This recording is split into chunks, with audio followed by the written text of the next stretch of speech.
अस्सलाम वालेकुम dear students, welcome to learning with Mutahir. आज जो हम डिस्कस करने जा रहे हैं जी MGT 401 की assignment number 1 spring 2025। Due date इसकी जी आपके पास जो है वो सेकंड में है। अच्छा जी, वो कैश फ्लो स्टेटमेंट बेसिकली आपकी फाइनेंशियल स्टेटमेंट हैं जी, ठीक है, जिसके अंदर आपकी इनकम स्टेटमेंट है, बैलेंस शीट है, कैश फ्लो स्टेटमेंट है, चेंज इन इक्विटी है, ठीक है। अब यहाँ पे वो बेसिकली वो आपको कह रहा है कि जी कैश फ्लो स्टेटमेंट्स जो है ना वो आपने बनानी है। अब कैश फ्लो स्टेटमेंट में आपने थोड़ा मैं आपको बता देता हूँ। कैश फ्लो स्टेटमेंट के अंदर बेसिकली आपने 3 एक्टिविटीज़ को परफॉर्म करना है। पहले नंबर पे देखना है कि जी आपको फाइनेंस देने वाला कौन है। जब आपके बिजनेस में फाइनेंस से रेलिवेंट मींस के जो ओनर की तरफ से कंट्रीब्यूशन थ्रू शेयर्स, ठीक है, कैपिटल इसकी फॉर्म में आएगा तो आपका कैश इनफ्लो होगा, ठीक है। अब इसी तरह आपके जो क्रेडिटर्स हैं, आउटसाइडर्स हैं, ठीक है, उनका कोई लॉन्ग टर्म आपने लोन लिया वो, फिर उसके बाद आपके पास है जी जो पैसा लिया उसको भाई आप किसी ना किसी जगह इन्वेस्ट करोगे ना, तो उसके लिए कोई आप लॉन्ग टर्म एसेट परचेज करते हो। जब आप परचेज करोगे उसके अगेंस्ट कैश आउटफ्लो होगा। तो जो भी आपके लॉन्ग टर्म एसेट की बाइंग एंड सेलिंग होगी वो आपकी इन्वेस्टिंग एक्टिविटी के अंदर आएगा। फिर बिजनेस को रन करने के लिए, ऑपरेट करने के लिए जी आपके करंट एसेट्स, करंट लाइबिलिटीज़ के अंदर जो चेंजेस आएंगी वो आप ऑपरेटिंग एक्टिविटीज़ के अंदर देखेंगे। सही है। अब यहाँ पे उसने बेसिकली आपको बैलेंस शीट का डाटा दिया है, ठीक है। बैलेंस शीट के अंदर उसने बता दिया जी आपके फिक्स एसेट्स 2024 में ये थे, 2023 में ये हैं।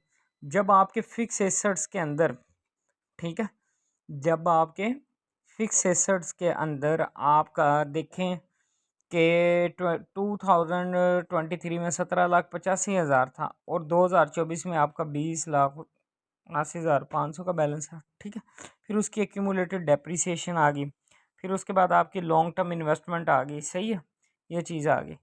फिर आपके पास ऑपरेशन का स्टॉक है, डेटर है, प्रोविजन है, शॉर्ट टर्म इन्वेस्टमेंट्स है, फिर कैश है, बैंक का बैलेंस है। फिर उसी तरह आपके पास करंट लाइबिलिटीज़ के अंदर आपके पास क्रेडिटर्स हैं, फिर एक कैपिटल का बैलेंस है, बैंक ओवरड्राफ्ट है, ये सारी चीज़ें। नीचे उसने आपको क्या दे बता दिया जी इनकम स्टेटमेंट, ठीक है। इनकम स्टेटमेंट के अंदर आपको उसने पूरी इनकम स्टेटमेंट दी है। अब क्वेश्चन की तरफ आते हैं। क्वेश्चन में वो सबसे पहले क्या कहता है कि जी भाई आप क्या बनाओ, कैश फ्लो स्टेटमेंट बनाओ according to the indirect method, ठीक है जी। इनडायरेक्ट मेथड के अकॉर्डिंग आप पहले क्या कैलकुलेट करो जी, ऑपरेटिंग एक्टिविटी देखोगे।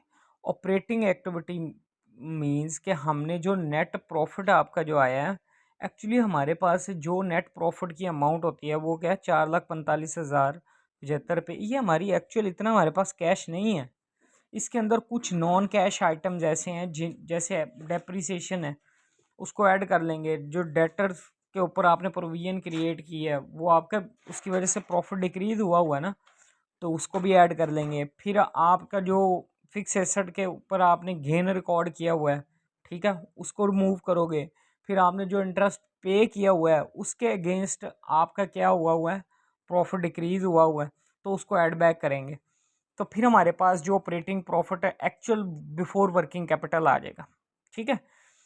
अब इसका मतलब ऑपरेटिंग एक्टिविटीज इनडायरेक्ट मेथड में आप सबसे पहले क्या करोगे, नेट प्रॉफिट के अंदर कुछ एडजस्टमेंट करोगे जिसकी डेप्रिसिएशन की एडजस्टमेंट होगी आपके पास, ठीक है। फिर उसके बाद ये अमाउंट बताई हुई है उसने डेप्रिसिएशन की आपको यहाँ पे, क्लियर है, ये 35,425 रुपये। फिर इसके अंदर प्रोविजन फॉर डाउटफुल डेट 6,000, उसको क्या करोगे, ऐड कर लोगे। फिर जो आपने गेन आपने ऐड किया हुआ गेन ऑन सेल इसको रिमूव करो। फिर जो आपने इंटरेस्ट एक्सपेंस पे करने की वजह से आपका प्रॉफिट डिक्रीज हुआ इसको ऐड बैक कर लो। तो आपके पास operating profit before working capital आ जाएगा, ठीक है। अब उसके बाद आपके वर्किंग कैपिटल के अंदर जो चेंजेस आ रहा है, वर्किंग कैपिटल जो आपके करंट एसेट्स और करंट लाइबिलिटीज में, ठीक है। तो आपका जो स्टॉक का बैलेंस है, फिर उसके बाद डेटर जो है वो आपके पास डिक्रीज हो रहा है। ये कहाँ से पता चलेगा, ये 2023 और 24 की जो अमाउंट यहाँ से स्टॉक का बैलेंस आपको पता चलेगा। 2,45,000 था, 2,90,000, 45,000 का डिफरेंस है। इसी तरह आपके पास डेटर्स का 1,25,000 था, 1,05,000, 20,000 का कम हुआ है। फिर इसी तरह प्रीपेमेंट्स जो हैं, इसी तरह क्रेडिटर्स जो अक्रूवल्स हैं वो भी आ जाएंगे, इंटरेस्ट का भी वो भी आ जाएगा। ये सारी चीज़ों को ना आप एडजस्ट करोगे तो आपके पास जो नेट वर्किंग कैपिटल के अंदर चेंजेस आएंगे वो एक्चुअल शो हो जाएंगे। तो जो ऑपरेटिंग वर्किंग कैपिटल का चेंज है उसके अंदर आप एडजस्ट कर लोगे नेट वर्किंग, तो आपके पास कैश एक्चुअल आ जाएगा जो आपने ऑपरेशन से जनरेट किया। तो उसके अगेंस्ट जो आपने इंटरेस्ट पे किया उसको माइनस कर दो, तो आपके पास net cash from operating activities ये आ जाएगा। ठीक है, अब उसके बाद आपने इन्वेस्टिंग एक्टिविटीज़ देखनी है जी। इन्वेस्टिंग एक्टिविटी के अंदर आपने पहले फिक्स एसेट को सेल किया, उसके अगेंस्ट आपका कैश इनफ्लो हुआ है। ठीक है, फिर आपने जब फिक्स एसेट परचेज किया तो कैश आउटफ्लो हुआ है। फिर आपकी जो लॉन्ग टर्म इन्वेस्टमेंट के अंदर चेंजेस आ रही है तो इंक्रीज हुआ है, तो इंक्रीज होने की वजह से आपका कैश आउटफ्लो होगा ना, तो वो माइनस कर लेंगे। शॉर्ट टर्म इन्वेस्टमेंट के अंदर कम हुआ है, ठीक है, उसको ऐड कर लो, तो आपके पास net cash flow from investing activities ये माइनस में आ जाएगा। ठीक है, फिर उसके बाद है cash flow from financing activity. Financing shares capital के अगेंस्ट आपका कैश इनफ्लो हुआ है। प्रोसीड फ्रॉम लोन उससे भी इनफ्लो हुआ है। बैंक ओवरड्राफ्ट से आपका आउटफ्लो होना है उसको माइनस कर लो, तो आपके पास net cash flow from financing activities आ जाएगा। ठीक है, फिर इसके बाद आपके पास आ जाएगा जी फाइनेंसिंग बता दी आपको। ठीक है, कैश एंड कैश इक्विवेलेंट्स। उसने क्वेश्चन में नेक्स्ट क्या requirement, prepare the cash flow from. अच्छा, फिर उसने पूरी कैश फ्लो स्टेटमेंट ही आपने बनानी है जी।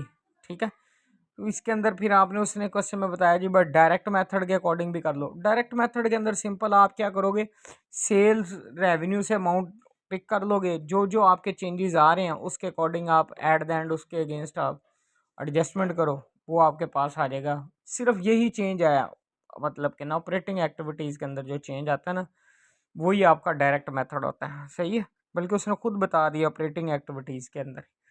अच्छा जी, ये सोल्यूशन फाइल अवेलेबल है, किसी बच्चे को चाहिए तो वैसे मैंने ये सोल्यूशन फाइल आपके साथ शेयर कर दी है, इसको देख के आप बना लें। अगर खुद बना सकते हैं तो खुद बना लें, नहीं तो सोल्यूशन फाइल अवेलेबल है, पेड है। ठीक है, इसके अलावा जितने भी जॉब होल्डर स्टूडेंट्स हैं स्पेशली, वो अपनी assignment quiz GDP till final exam तक हम उनके बिहाफ पे सबमिट कर दिया करेंगे। प्रोजेक्ट या इंटर्नशिप रिपोर्ट के हवाले से किसी बच्चे का कोई प्रॉब्लम है तो वो भी डिस्कस कर सकता है। आपको किसी भी सब्जेक्ट की कोई भी सोल्यूशन फाइल हो मिल जाएगी, मेरे व्हाट्सएप वाले नंबर पर कॉन्टैक्ट करें। चैनल के साथ जुड़े रहिए, इंशाल्लाह नेक्स्ट वीडियो मिलते हैं। अल्लाह हाफ़िज़।